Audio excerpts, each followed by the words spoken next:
सीता नित ही मले मले नाई बड़ी भागन सीता पति का साथ निभाई बड़ी भागन सीता पति का साथ निभाई बड़ी भागन सीता। थोड़े दिन का ये काम नहीं है, थोड़े दिन का ये काम नहीं है, थोड़े दिन का ये काम नहीं है, थोड़े दिन का ये काम नहीं है। सारी ही उम्र पुगाई बड़ी सीता, सारी उम्र पुगाई बड़ी भागन सीता पति का साथ निभाई बड़ी भागन सीता।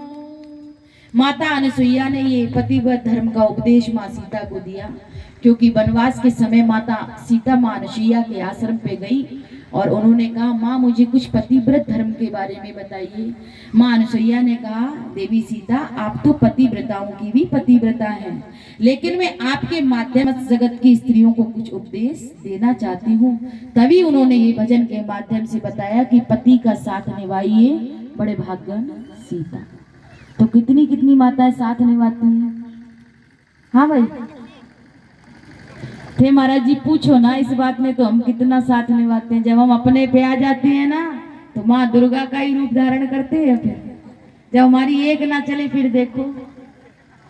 तो नहीं देवियों, अपना मनवाने का एक तरीका होता है। ये नहीं कि जिद ठान ली, भोजन बनाना छोड़ दिया, कमरे में जाकर के कोप भवन में केकई की जैसे सो गए ना, ये बात ठीक नहीं है। एक समय होता है हर बात को कहने का। तो देवी देवहूति ने अपने संपूर्ण अलंकारों का त्याग कर दिया, कर्दम ऋषि की सेवा में लग गई। और महाराज कर्दम ऋषि की आंख खुली तो उन्होंने कहा, अरे मानवी, अरे मनुपुत्री, सबसे ज्यादा प्यारा अपना शरीर होता है और तुमने मेरी सेवा में अपने शरीर का भान भूल गई, अपने शरीर का ध्यान ही नहीं रहा। बोलो तुम क्या चाहती हो? मैं तुमसे बहुत प्रसन्न हूं। देवती मैया ने कहा, प्रभु स्त्री का धर्म है पति की सेवा करना, और जब हम सदग्रस्त बने हैं तो मैं चाहती हूँ कि एक संतान हमारे अवश्य होने चाहिए। कर्दम ऋषि ने तुरंत एक कामक विमान की रचना की। कामक विमान जो कामना के अनुसार चलता है महाराज, डीजल और पेट्रोल की कोई जरूरत नहीं है। हम लोग कहते हैं हमारा साइंस बहुत आगे पहुंच गया, हमारा विज्ञान बड़े आगे। ऐसी कोई गाड़ी है जिसमें तेल ना पड़ता हो? भले ही चार्जिंग वाली गाड़ी आ गई, लेकिन बिजली से तो चार्ज करना पड़ता है।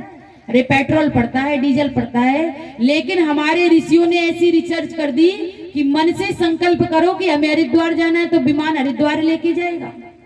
ऐसा विमान बना के तैयार कर दिया था। तो बताइए, हमारे ऋषियों का विज्ञान आगे था कि आज का आगे है? हमारे ऋषियों का था कि नहीं था? तो कामक विमान पे बरसों भोग भोगते हुए माता देवती और कर्दम ऋषि कालांतर में 9 कन्याओं का जन्म हुआ।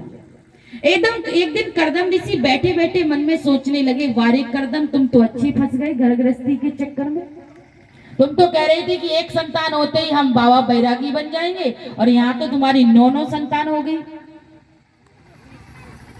कर्दम